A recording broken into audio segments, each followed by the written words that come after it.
हम कभी भी किसी भी सिचुएशन को पूरी तरह से नहीं देखते हैं, किसी भी प्रॉब्लम को पूरी तरह से नहीं देखते हैं, बस उसके एक छोटे से फ्रेगमेंट को देखते हैं और उसके बेस पे अपने कुछ कंक्लूजन्स ड्रॉ कर लेते हैं, जिसकी वजह से जो सोल्यूशन है वो प्रॉपर्ली निकल नहीं पाता है।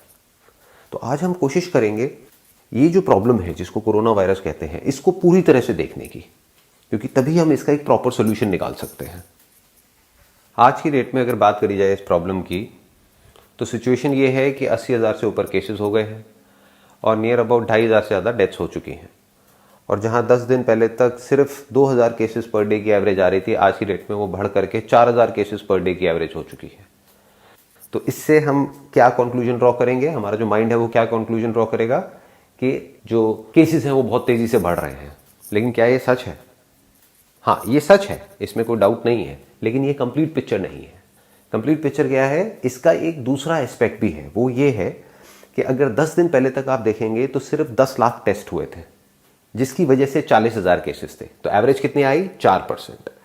आज की डेट में जो टेस्ट की एवरेज है वो बहुत ज़्यादा बढ़ गई है। डेली के on an average 1 lakh test हो रहे हैं। तो पिछले 10 दिन में कितने टेस्ट हो गए? 10 लाख और हो गए, यानी कि टोटल 20 लाख टेस्ट हो गए। तो ये केसेस 40,000 से बढ़ करके 80,000 हो गए हैं, ऐसा हमें लग रहा है। एक्चुअल में केसेस नहीं बढ़े हैं, टेस्ट बढ़ गए हैं। यानी कि अगर टेस्ट को और बढ़ा दिया जाए तो हमें लगेगा कि केसेस और बढ़ गए हैं, और अगर टेस्ट को कम कर दिया जाए तो केसेस कम हो जाएंगे। तो कहीं भी मीडिया में, न्यूज में, कहीं पर भी ये बात नहीं हो रही है कि कितने टेस्ट हो रहे हैं और उसके प्रोपोर्शन में कितने केसेस आ रहे हैं। हर जगह पे बात क्या हो रही है? केसेस बढ़ रहे हैं, केसेस बढ़ रहे हैं, केसेस बढ़ रहे हैं, जिससे हमें क्या लग रहा है कि वायरस फैल रहा है, कोरोना वायरस बढ़ रहा है, केसेस बढ़ रहे हैं। ना तो केसेस बढ़ रहे हैं, ना ये वायरस फैल रहा है, टेस्ट बढ़ रहे हैं। क्योंकि एक्चुअल में केसेस क्या है उसको तो अभी हमको कैलकुलेट करना पड़ेगा समझने के लिए कि कितने केसेस ऑलरेडी है इंडिया में। तो एक्चुअल में केसेस नहीं बढ़ रहे हैं, इतने केसेस डिटेक्ट हो रहे हैं क्योंकि टेस्ट बढ़ रहे हैं। तो अब एक बार थोड़ी सी कैलकुलेशन करते हैं कि अभी इस समय एक्चुअल में कितने केसेस हैं इंडिया में। क्या 80,000 है, या उससे कम है, या उससे ज्यादा है? बड़ा सिंपल है, ये परसेंटेज हमारे पास में निकल करके आ रही है, जिसमें कि बिल्कुल क्लियर है कि पहले जब 10 लाख टेस्ट हुए थे तो केसेस थे 40,000, आज 20 लाख टेस्ट हो गए हैं तो केसेस हैं 80,000, यानी कि परसेंटेज कितनी हो गई? 4%। तो बड़ा सिंपल है, जो हमारी कंट्री की पॉपुलेशन है उसको 4% से हम मल्टीप्लाई कर देते हैं, यानी 130 करोड़ इंटू 4%, ये होता है 5 करोड़ 20 लाख, नियर अबाउट समझ लेते हैं 5 करोड़। बट ये तरीका ठीक नहीं होगा, बिकॉज अभी भी इंडिया में बहुत सारी एरियाज ऐसे हैं जहां पर कि बहुत ज़्यादा केसेस डिटेक्ट नहीं हुए हैं। जिस तरह से अभी कुछ दिन पहले गवर्नमेंट ने जोन्स में अलग अलग डिवाइड किया था, तो उससे हम एक आइडिया लगा सकते हैं। तो इसमें से 80% को हम हटा देते हैं, यानी कि जो रूरल एरियाज हैं उसको हटा देते हैं, सिर्फ अर्बन एरियाज की बात करते हैं। तो अगर 5 करोड़ में से हम 80% को हटा देते हैं तो यानी 4 करोड़ हम हटा देते हैं उसमें से। तो आज की डेट में केसेस कितने निकल करके आ रहे हैं हमारे पास में? 1 crore. 1 crore cases on the most conservative side आज की डेट में इंडिया के अंदर है। और अब अगर हमने यहाँ तक कैलकुलेशन कर ली है तो ये बात भी समझने में हमको देर नहीं लगनी चाहिए कि अब इसको रोकने का कोई तरीका नहीं है। यानी कि अगर 1 करोड़ लोग जिनको या तो हो चुका है पास्ट में या अभी है, तो उसको आगे मल्टीप्लाई होने से हम नहीं रोक सकते हैं। यानी 1 करोड़ का 2 करोड़ भी होगा, 5 करोड़ भी होगा, 10 करोड़ भी होगा। एक एंगल से आप देखोगे, अगर बिना सिचुएशन को समझे तो आप क्या कहोगे? अरे ये तो बहुत बुरा है कि अब आने वाले टाइम में 10 करोड़ केसेस हो जाएंगे, 20 करोड़ हो जाएंगे। दूसरे एंगल से अगर आप समझने की कोशिश करोगे तो ये बहुत ही अच्छा है हमारी कंट्री के लिए, क्योंकि इससे हमको क्या समझ आ रहा है कि हम लोगों ने हर्ड इम्यूनिटी अचीव कर ली है। क्यों? क्योंकि डेथ रेट बहुत कम है। इनफैक्ट अगर आप पूरे वर्ल्ड में देखोगे तो सबसे कम डेथ रेट इंडिया में है।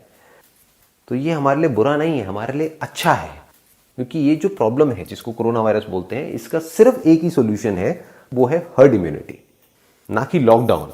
क्योंकि लॉकडाउन आप कब तक कर सकते हो? घर में कब तक बैठे रहोगे? कभी तो बाहर निकलोगे, और जब बाहर निकलोगे तो वायरस तो वहीं का वहीं है, ये तो कहीं जाने वाला है नहीं। हर्ड इम्यूनिटी का मतलब ये होता है, अगर ज़्यादा से ज़्यादा लोगों को ये वायरस हो जाता है और उनके अंदर एंटीबॉडीज डेवलप हो जाती हैं इस वायरस से लड़ने के लिए, तो इसका जो स्प्रेड है वो बहुत ही स्लो डाउन हो जाता है।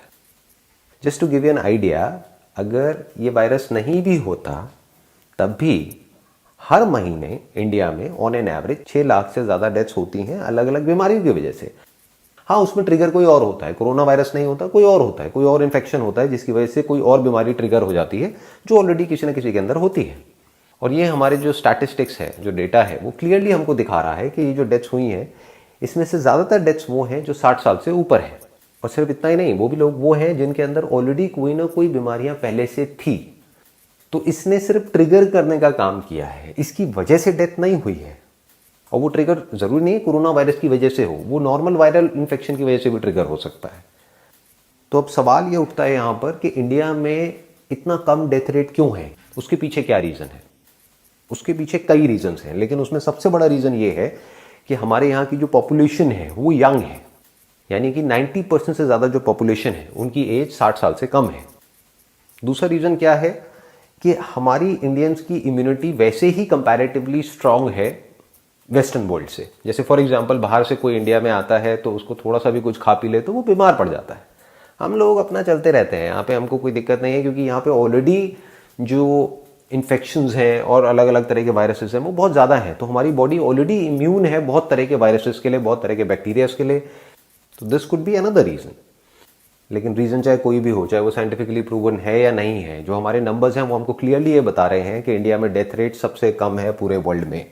इसका मतलब क्या है कि हम हर्ड इम्यूनिटी को बड़े आराम से अचीव कर सकते हैं, प्रैक्टिकली अचीव कर सकते हैं, बिना हमारा जो पूरा का पूरा जो मेडिकल सिस्टम है उसके ऊपर प्रेशर डालें।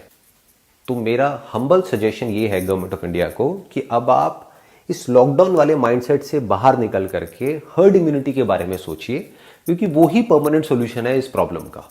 Thank you so much for your time.